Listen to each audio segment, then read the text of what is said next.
ഇതേ കുറച്ച് ദിവസം മുന്നേ എടുത്ത വീഡിയോ ആണ് കേട്ടോ. ഉമ്മാൻ്റെ അടുത്ത് കുറച്ച് ദിവസം വിരുന്ന് പോയി നിന്നിട്ടുണ്ടായിന്. ഇപ്പോൾ വെക്കേഷൻ അല്ലേ, മക്കൾക്ക് സ്കൂളൊന്നും ഇല്ലല്ലോ. അപ്പോൾ ആ ടൈമിൽ എടുത്തൊരു വീഡിയോ ആണ്. അപ്പോൾ ഇങ്ങനെ ഫോണിൽ കണ്ടപ്പം അതൊരു ഷൂട്ടായിട്ട് ഇടാമെന്ന് വിചാരിച്ചതാട്ടോ.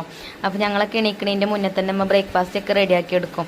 അപ്പോൾ ഇന്ന് അന്നത്തെ ദിവസം പൂരിയും അതേപോലെ തന്നെ വെജ് കറിയാണ് കേട്ടോ. വെജ് കറി ഞാൻ ഉണ്ടാക്കിയതേനും പൂരി ഉമ്മ ഉണ്ടാക്കിയതുമാണ് കേട്ടോ. അപ്പം അമ്മക്ക് കുറച്ച് ഉണ്ടാക്കൽ അറിയില്ല, അമ്മ കുറേ ഉണ്ടാക്കും ബ്രേക്ക്ഫാസ്റ്റ് ഒക്കെ. കുട്ടികൾക്ക് വേണ്ടി വരുമ്പോൾ അങ്ങനെ എടുത്ത് കഴിച്ചോട്ടെ എന്നും പറഞ്ഞിട്ട് അങ്ങനെ ഞങ്ങൾ ബ്രേക്ക്ഫാസ്റ്റ് കഴിച്ചിട്ടോ. പിന്നെ അമ്മ കുറച്ച് ചക്കക്കുരു ഒക്കെ തൊലി കളഞ്ഞ് വെച്ചിട്ടുണ്ട്. പിന്നെ ഞാൻ ആ ഒരു അടുപ്പിൽ തന്നെ ചോറിന് വെള്ളം വെച്ചിനി. അപ്പം വെള്ളം തിളച്ചപ്പോൾ അരി ഇട്ട് കൊടുത്തു. പിന്നെ അമ്മ അവിടെ ചക്കക്കുരു മാങ്ങ ഇട്ടിട്ടാണ് കേട്ടോ കറി ഉണ്ടാക്കുന്നത്. ആ ചക്കക്കുരു കുക്കർക്ക് ഇട്ട് കൊടുത്ത്. അപ്പോൾ ഞാൻ അമ്മാനോട് വെച്ചവിടെ അമ്മ അതിൽ മാങ്ങ ചോദിച്ചു. അപ്പോൾ മാങ്ങ അമ്മ അടിയിൽ ഇട്ടിട്ടുണ്ടായിരുന്നു കേട്ടോ. അപ്പോൾ ഇങ്ങനെ കുടഞ്ഞ് എനിക്ക് കാണിച്ചു തന്നതാണ്. അപ്പോൾ എനിക്ക് മഞ്ഞൾപ്പൊടിയും അതേപോലെ മുളക് പൊടിയും ഉപ്പും വെള്ളം ഒഴിച്ചുകൊണ്ട് അടുപ്പത്ത് വെച്ചിട്ടുണ്ട്. പിന്നെ ഞാൻ മുറ്റടിച്ചു വരാൻ വേണ്ടിയിട്ട് പോന്നു.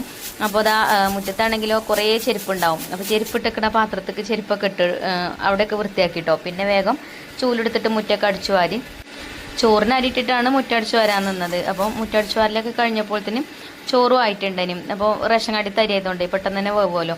അങ്ങനെ ചോറ് കൂറ്റിയെടുക്കുന്നുണ്ട്. പിന്നെ ആ അടുപ്പിൽ തന്നെ കൂട്ടാനും ഉണ്ടാക്കാം കേട്ടോ. അപ്പോൾ കുറച്ച് ചിക്കൻ ഉണ്ടായിന് ഉപ്പ് മുളകൊക്കെ തേച്ച് വെച്ചത് ഫ്രിഡ്ജിൽ.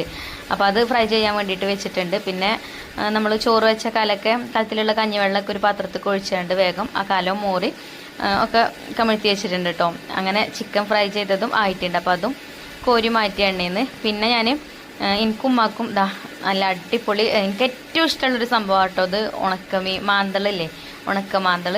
അപ്പോൾ എനിക്കും ഉമ്മാക്കുവാണത്. കുട്ടികൾക്ക് ചിക്കൻ പൊരിച്ചതുണ്ട്. അപ്പോൾ ഞാനും ഉമ്മയും കുട്ടികളും മാത്രമേ ഉള്ളൂ വീട്ടിൽ. നാത്തൂനും കുട്ടികളും വിരുന്ന് പോയിട്ടുണ്ട്. പിന്നെ അതിൻ്റെ 2 ദിവസം മുന്നേ അനിയത്തി ഉണ്ടായിനും. ഓൾ ഹസ്ബൻഡ് ഗൾഫിൽ നിന്ന് വരുന്നുണ്ടായിന്. അങ്ങനെ ഓള് പോയി ചെയ്തിട്ടുണ്ടായിന് കേട്ടോ. അപ്പം ചോറ് കൂറ്റി അകത്ത് കൊണ്ടുവന്ന് വെച്ച് ഉണക്കമീൻ പൊരിച്ചതും ഒക്കെ അകത്ത് കൊണ്ടുവന്ന് വെച്ചിട്ടോ. പിന്നെ ഉമ്മാൻ്റെ ചക്കക്കുരു മാങ്ങി വെച്ചിട്ടുള്ള കറി റെഡി ആയിട്ടുണ്ട്.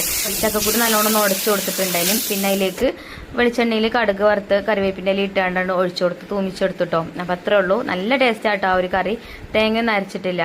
പിന്നെ മക്കളൊക്കെ ഓരോ ബെഡിലും ഓരോരുത്തരുണ്ട്. അപ്പോൾ ഓരോക്കെ അവിടുന്ന് ഇറക്കി വിട്ടാണ്ട് ബെഡൊക്കെ വിരിച്ചിട്ട് ഞാൻ ചൂലും കൊണ്ട് പോകുന്നത് ആകെ അടിച്ചു വരാൻ. അപ്പം അമ്മ എൻ്റെ അടുത്തുനിന്ന് ചൂല് വാങ്ങി അടിച്ചു വരി. പിന്നെ ഞാനും ഉമ്മൻ്റെ അടുത്തുനിന്ന് ചൂല് വാങ്ങി ഞാനും അടിച്ചു വരി. പിന്നെ താഴെ ഭാഗമൊക്കെ അടിച്ചു വരിയതിന് ശേഷം മേലെയും പോയി അവിടെയും ബെഡൊക്കെ വിരിച്ചിട്ട് മക്കളെല്ലായിടത്തും ഉണ്ടാവും. ഇപ്പോൾ വെക്കേഷൻ അല്ലേ, അപ്പം ഓല സമയമാണല്ലോ അല്ലേ. പിന്നെ വേഗം തുടച്ചൊക്കെ ചെയ്തു. പിന്നെ കുളിയും ഒക്കെ കഴിഞ്ഞു. ഇനിയിപ്പോൾ നിസ്കാരമൊക്കെ കഴിഞ്ഞിട്ട് ഫുഡ് കഴിക്കണം. അപ്പോൾ അവിടെ തന്നെ ഓളുണ്ടാക്കി പോന്ന് നിസ്കാരവും കഴിഞ്ഞു. പിന്നെ അമ്മ ഉണ്ടാക്കിയ ചക്കക്കുരു മാങ്ങി വെച്ചിട്ടുള്ള കറിയും അതേപോലെ ഉണക്കമീൻ പൊരിച്ചതും എനിക്ക് ഏറ്റവും ഇഷ്ടമുള്ള ലഞ്ചാട്ടോ ഒന്ന്. അപ്പോൾ അമ്മമാരുടെ അടുത്തൊക്കെ വിരുന്ന് പോയി നിൽക്കുമ്പോഴേ അതൊരു സന്തോഷം തന്നെയാണല്ലോ അല്ലേ. അപ്പം അങ്ങനെ ആ ഒരു ഓർമ്മക്ക് എടുത്ത വീഡിയോ ആണ് കേട്ടോ ഞാൻ.